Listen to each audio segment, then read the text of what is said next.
Hello my dear students.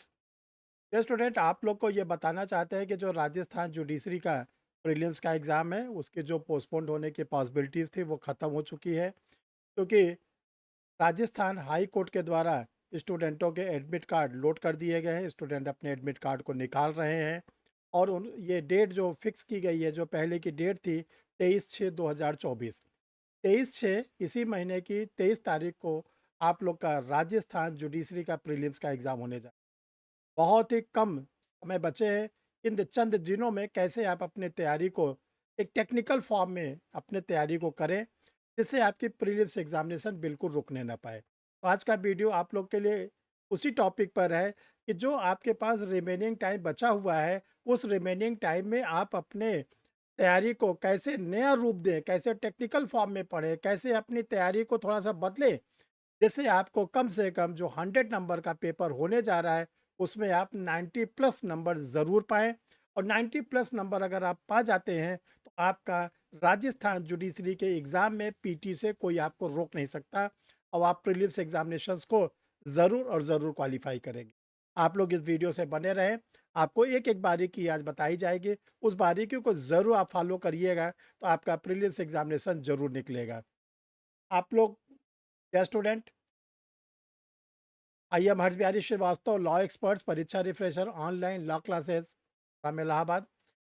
Sir आपके साथ बराबर लगे रहते हैं, बराबर जुड़े रहते हैं, जो भी नए चेंजेस होते हैं उसको बताते रहते हैं। तो आज आपको हम अपने उन स्टूडेंट को आरजीएस की ओर ले जाते हैं, जो चाहे राजस्थान के रहने वाले हो, बिहार के हों, झारखंड के हो, यूपी के हो, कहीं के भी हों, जो राजस्थान का एग्ज़ाम देने जा रहे हैं। तो सबसे पहले डियर स्टूडेंट, आप ऐसे वीडियो को अगर आगे पाना चाहते हैं, आप परीक्षा रिफ्रेशर के हर चीज़ों को अपडेट पाना चाहते हैं, तो आपको क्या करना है, चैनल को सब्सक्राइब कर लेना है। एक बार चैनल को आप सब्सक्राइब कर लेंगे, आज तो राजस्थान का एग्ज़ाम है, कल आपको बिहार का एग्ज़ाम मिलेगा, झारखंड का एग्ज़ाम मिलेगा, यूपी का एग्ज़ाम मिलेगा, उत्तराखंड का एग्ज़ाम मिलेगा। हर समय आपको अपडेट इस चैनल के द्वारा आपको अपडेट किया जाता है। एक बार चैनल को सब्सक्राइब कर लीजिए, इससे आपके सिस्टम पर अगला वीडियो ऑटोमेटिक आपको मिल जाएगा। आपको वीडियो के लिए ये इंतज़ार नहीं करना पड़ेगा कि परीक्षा रिफ्रेशर का कोई वीडियो आया कि नहीं। दूसरी चीज़, सोशल मीडिया पे अगर आप से जुड़ना चाहते हैं, इंस्टाग्राम पे परीक्षा रिफ्रेशर लॉ क्लासेस के नाम से, फेसबुक पर हर्ष बिहारी के नाम से, टेलीग्राम पर परीक्षा रिफ्रेशर के नाम से, व्हाट्सएप पे लिंक इन डिस्क्रिप्शन है, उसके थ्रू आप जुड़ सकते हैं। और यूट्यूब पर तो हमने आपको बताया जो बहुत ज़रूरी है आपको जुड़ना, और वो है परीक्षा रिफ्रेशर। चलिए हम लोग देखते हैं डियर स्टूडेंट कि जो चंद दिन बचे हैं उसमें हम लोग कौन सी टेक्निक अपनाएं, कि ताकि हमारा लोग का जो राजस्थान जुडिशरी का प्रीलिम्स एग्जामिनेशन है उसमें हम 90 प्लस नंबर ले आएँ, जिससे हम क्वालिफाई कर जाएं और हम मेंस के लिए इंटाइटल हो जाए। जैसे प्री का एग्ज़ाम ख़त्म होगा, उसी के बाद आप लोग के लिए मेंस की क्लास ज़रूर स्टार्ट हो जाएगी। अभी आप लोग पूरा फोकस किए रहिए प्रीलिम्स की ओर, फिर मेंस के बारे में आगे आपको बताया जाएगा।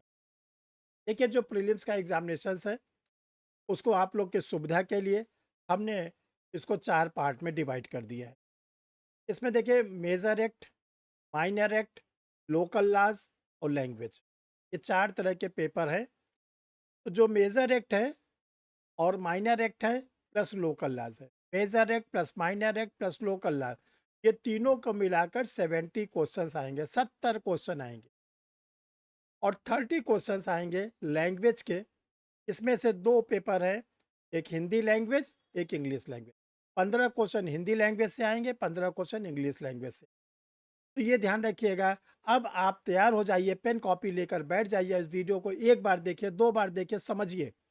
देखिए जो मेजर एक्ट है उसमें 7 मेजर एक्ट को रखा गया है। IPC, CrPC, evidence act, CPC, contract act, transfer of property TP act, constitution of India. एक चीज़ यहाँ पर आपको क्लियर कर देना चाहते हैं, अभी आपका एग्ज़ाम आईपीसी, सीआरपीसी, एविडेंस से ही होगा, क्योंकि जो नया एक्ट है वो 1 जुलाई को इन्फोर्स होगा, तब उसके बाद आने वाला जो एग्ज़ाम होगा, वो आप लोग का नए एक्ट से होगा। अभी सारे स्टूडेंट आरजेएस वाले ओल्ड एक्ट को ही पढ़ेंगे, आईपीसी, सीआरपीसी, एविडेंस को। और देखिए जो माइनर एक्ट है वो 9 माइनर एक्ट है, जेजे एक्ट है, जुवेनाइल जस्टिस, ऑफेंडर एक्ट है, इसके बाद पॉक्सको है, लिमिटेशन है, एनआई एक्ट है, एसआरए है, इंसिडेंट रिप्रेजेंटेटिव एक्ट है। ये जो 9 एक्ट हैं, ये माइनर एक्ट है, ये बहुत बड़ा रोल आपके लिए होगा। और देखिए लोकल में केवल एक को रखा गया, राजस्थान रेंट कंट्रोल एक्ट। तो ये तीनों से मिलकर 70 क्वेश्चन बनेंगे और जो लैंग्वेज है उससे 30 क्वेश्चन बने। ये तो देखो क्लासिफिकेशन है।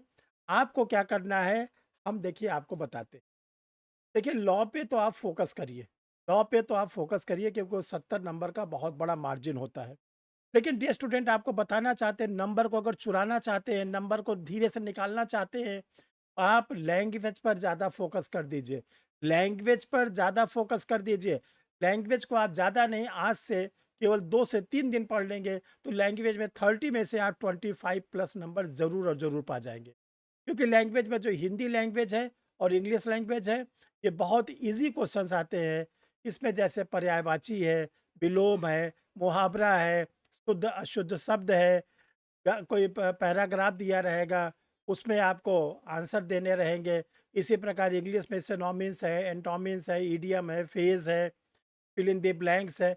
ये आप केवल अगर 3 से 4 दिन मेहनत करके पढ़ लेंगे तो आप 25 नंबर पाने के एंटाइटल हो जाएंगे। तो ये है नंबर चुराना। ये आप जल्दी से जल्दी इसको तैयार करके 3 से 4 दिन में इसमें आप 25 नंबर को अपने को सेव कर लीजिए। अब आता है मेजर 70 नंबर का जो लॉ का पेपर, बहुत बड़ा रोल प्ले करेगा ये वाला पोर्शन। देखिए इसमें क्या करिए आप लोग, इंपॉर्टेंट सेक्शन और विद इलस्ट्रेशन पढ़। सारी सेक्शन आपको पढ़ने की ज़रूरत नहीं है। जो चंद दिन बचे हैं उसमें आप ज़रूर एक चीज़ ध्यान रखिएगा कि कोई सेक्शन स्लिप ना करने पाए, कोई गलत सेक्शन की ओर ना जाने पाइए। और सबसे बड़ी बात है, जो दृष्टांत है उसको आप ज़रूर पढ़े रहिए। चाहे वो आईपीसी का हो, सीआरपीसी का हो, इंडियन एविडेंस सेट का हो, सीपीसी का हो, टीपीए का हो, ये आप बिल्कुल अपने को अपडेट रखिएगा। कॉन्स्टिट्यूशन के पेपर में जो 106 नंबर तक का अब तक कॉन्स्टिट्यूशनल अमेंडमेंट हो गया है, तो आप ध्यान रखिएगा जो लेटेस्ट अमेंडमेंट है 102 नंबर का, 103 नंबर का, 104 नंबर का, 105 नंबर का, 106 नंबर का, ये आप बिल्कुल अपडेट रखिएगा।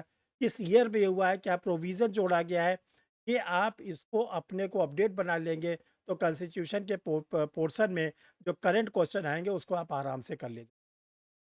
इसके बाद देखो डियर स्टूडेंट, केस लॉ का बहुत बड़ा रोल है। केस लॉ का बहुत बड़ा रोल है। केस लॉ पर आपको लीडिंग केस पढ़ना है, करंट केस पढ़ना है। लीडिंग केस में आपको क्या करना है कि जैसे 1-2 केस हम आपके सामने डिस्कस कर देना चाहते हैं, इसको आप समझ जाइए। जैसे मोहरी बीबी वर्सेस धर्मोदास घोष। मोहरी बीबी वर्सेस धर्मोदास घोष का केस है, जो माइनर एग्रीमेंट से जुड़ा हुआ है। 1930 का केस है, प्रिवी काउंसिल का केस है। इसके जज साहब का नाम था लॉर्ड नॉर्थ। अब देखो एक केस से क्या क्या एग्जाम में बन सकते हैं। आपसे पूछा जा सकता है मोहरी बीबी बनाम धर्मोदास का घोष किस कोर्ट का है, प्रिवी काउंसिल, किस ईयर का है, 1930 का। इस केस के जज साहब का नाम क्या था, तो आपको मालूम है लॉर्ड नॉर्थ। इस केस में क्या कहा गया था, इस केस में कहा गया था माइनर के साथ अगर कोई एग्रीमेंट किया जाता है तो वो एबिनिशियो वाट होगा। अवयस के साथ किए गए करार की प्रकृति प्रारंभतः शून्य होती है। ये मोरी बीबी के केस में कहा गया। इतना आपने पढ़ लिया, आपने सब कुछ कर लिया। जैसे आईपीसी का केस है, Barendra Kumar Ghosh versus king emperor, AIR 1925। ये भी प्रिवी काउंसिल का केस है। इसके जज साहब का नाम था लॉर्ड सम।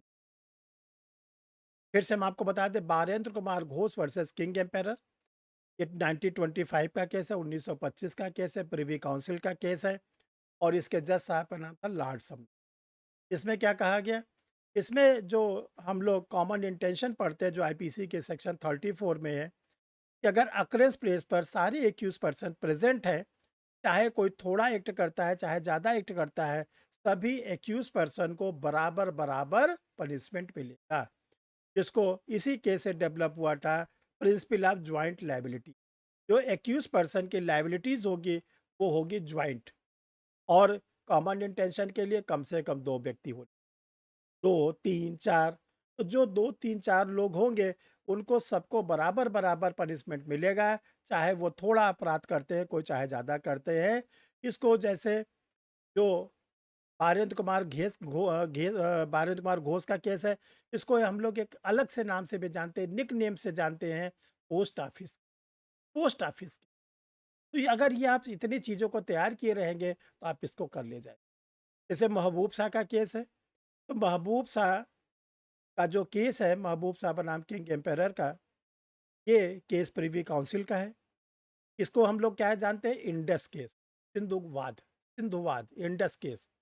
इसमें क्या कहा गया था? Common intention and similar intention both are distinguish, अलग-अलग है। इसी प्रकार पांडुरंगा वर्सेस जो स्टेट का केस है, ये अपने ऑनरेबल सुप्रीम कोर्ट का केस है। इसमें यह कहा गया कि कॉमन इंटेंशन में प्री अरेंज प्लान होता है, लेकिन जो सिमिलर इंटेंशन होता है इसमें प्री अरेंज प्लान नहीं होता। ऐसे एनालाइज कर करके आप पढ़ेंगे, केस का नाम, कोर्ट का नाम, ईयर, जज साहब। ऐसे बहुत ही इंपॉर्टेंट केस है आर वर्सेस गोविंदा, आईपीसी का। आर वर्सेस गोविंदा का केस का 1876 का बॉम्बे हाई कोर्ट का केस है। जज साहब का नाम लॉर्ड मेलविल है। और क्या डिसाइड किया गया? कल्पेबल होमोसाइड एंड मर्डर में difference. What is difference between culpable homicide murder?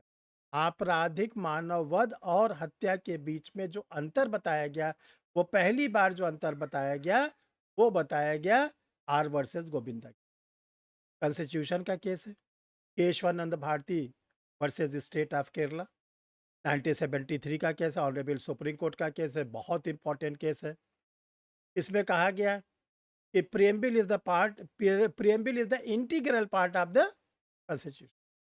जो प्रस्तावना है वो संविधान का अभिन्न भाग है। इसमें कहा गया कि कॉन्स्टिट्यूशन के किसी भी पोर्शन में हम लोग अमेंडमेंट कर सकते हैं, लेकिन ऐसा कोई अमेंडमेंट नहीं कर सकते जो हमारे कॉन्स्टिट्यूशन के बेसिक स्ट्रक्चर को ब्रीच करता। तो ये जो ऐसे केसेस हैं, आपको पढ़ना है, जजेस का नाम याद रखना है, कोर्ट का नाम याद रखना है, और इसके बाद करंट केसेस पर भी बहुत पकड़ बनानी। करंट केसेस जो ऑनरेबल सुप्रीम कोर्ट के डिसाइडिंग केस है, जो राजस्थान हाई कोर्ट के डिसाइडिंग केस है, उस पे आपको ज़रूर और ज़रूर पकड़ बनाए रखना। जैसे Joseph Shine versus union of India, AIR 2018 supreme court. इस केस में क्या कहा गया? जो एडल्ट्री है आईपीसी के सेक्शन 497, उसको अनकॉन्स्टिट्यूशनल कर दिया, अनकॉन्स्टिट्यूशनल। तो आपको मालूम होना चाहिए कि किस केस में ऑनरेबल सुप्रीम कोर्ट ने जार कर्म को असंवैधानिक। तो आपके पास होगा क्या? Joseph Shine versus union.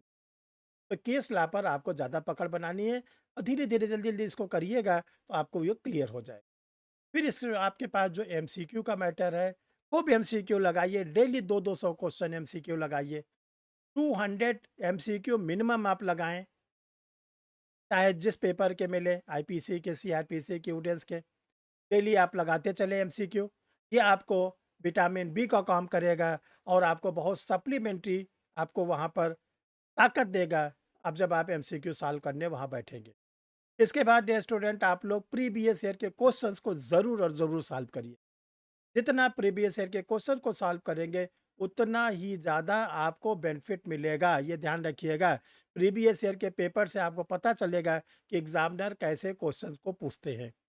अगर ये सब चीज़ें आप चंद दिनों में, जो बहुत ही शॉर्ट टाइम बचा हुआ है, अगर इन चीज़ों को फॉलो करेंगे, तो आप क्या करेंगे? सिलेक्शन ज़रूर पाएंगे, प्रीलिम्स ज़रूर क्वालिफाई करेंगे, मेंस के बारे में आपको आगे डायरेक्शन दिया जाएगा। वीडियो को आप लोग पूरा देखिएगा। अगर किसी को कोई क्वेरीज है तो कमेंट बॉक्स पे लिख देगा, हम उसकी क्वेरीज को उसी कमेंट बॉक्स में आंसर दे देंगे। बिना झिझक के आप अपने क्वेरीज को लिखिएगा।